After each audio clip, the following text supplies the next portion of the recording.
नमस्ते friends, sir ज्ञान में आपका स्वागत है। पाप मोचिनी एकादशी 2025। पाप मोचिनी एकादशी व्रत 25 मार्च 2025 मंगलवार।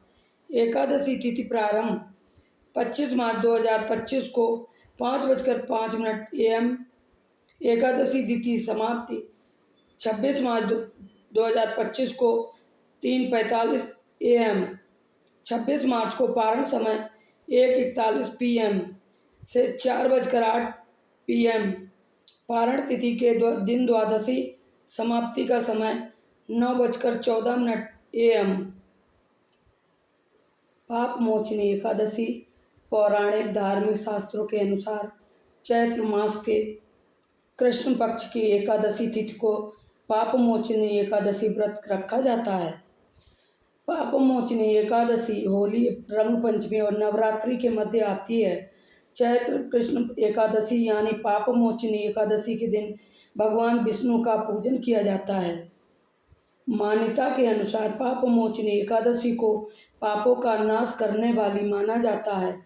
इस व्रत को करने से तन मन शुद्ध होती है। साथ ही व्रत के दौरान गलत कार्यों को नहीं करने का संकल्प लेने से जीवन के सभी दुख दूर हो जाते हैं। इस व्रत को करने से मानसिक शांति मिलती है। पाप मोचनी एकादशी कथा एवं महत्व का श्रवण पाठन करने से समस्त पाप नाश हो जाते हैं। हिंदू मान्यताओं के अनुसार हर माह की शुक्ल और कृष्ण पक्ष की 11वीं तिथि को एकादशी व्रत रखा जाता है तथा इस दिन पूरे विधि पूर्वक पूजन अर्चना करते हुए उपवास रखते हैं। वैसे तो पूरे वर्ष भर में 24 एकादशी व्रत होती हैं और हर व्रत का अपना अलग अलग महत्व होता है। दरअसल पूरे साल भर में मनोकाम माने जाने वाले सभी एकादशी व्रत भगवान विष्णु की आराधना के लिए रखे जाते हैं। पाप मोचनी एकादशी के दिन सुबह जल्दी उठकर स्नान करने के बाद पीले वस्त्र धारण करके व्रत का संकल्प लें। घर के मंदिर में पूजा करने से पहले वेदी बनाकर 7 अनाज, उड़द, मूंग, गेहूं, चना, जौ, चावल और बाजरा रखें। वेदी के ऊपर कलश की स्थापना करें और उसमें आम या अशोक के पत्ते लगाएं 5।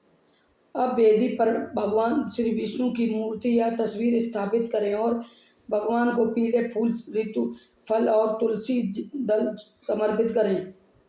फिर धूप दीप से विष्णु जी की आरती उतारें। शाम के समय भगवान विष्णु की आरती उतारने के बाद फलाहार ग्रहण करें। पाप मोचनी एकादशी व्रत के दिन रात्रि में शयन नहीं करना चाहिए बल्कि भजन कीर्तन करते हुए जागरण करें। अगले दिन ब्राह्मण और गरीब को भोजन कराएं और दान दक्षिणा देकर विदा करें। इसके बाद खुद भी भोजन करें, व्रत का पारण करें।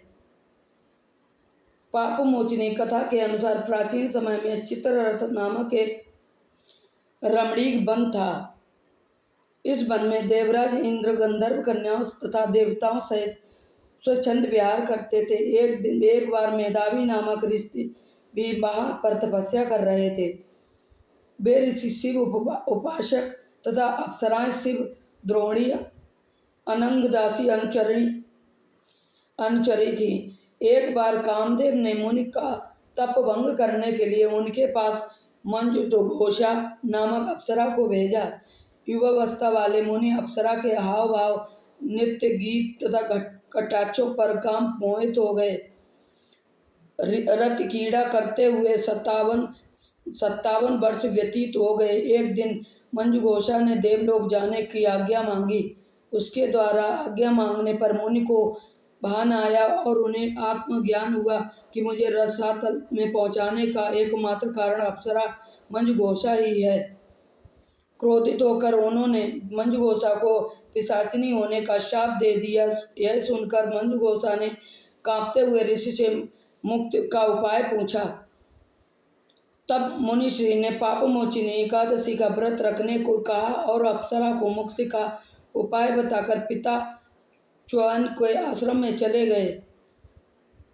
पुत्र के मुख से श्राप देने की बात सुनकर च्यवन ऋषि ने पुत्र की घोर निंदा की तथा उन्हें पाप मोचनी चैत्र कृष्ण एकादशी का व्रत करने की आज्ञा दी। व्रत के प्रभाव से मंजुघोषा अप्सरा पिशाचिनी देह से मुक्त होकर देवलोक में चली गई। अतः जो कोई मनुष्य विधि पूर्वक इस व्रत को करता है उसके सारे पापों की मुक्ति होना निश्चित है, और जो कोई इस व्रत के महात्म्य को पढ़ता है और सुनाता है उसे सारे संकटों से मुक्ति मिल जाती है तथा उसके पापों का नाश होकर पुण्य फल की प्राप्ति होती है। ऐसा इस एकादशी का महत्व है।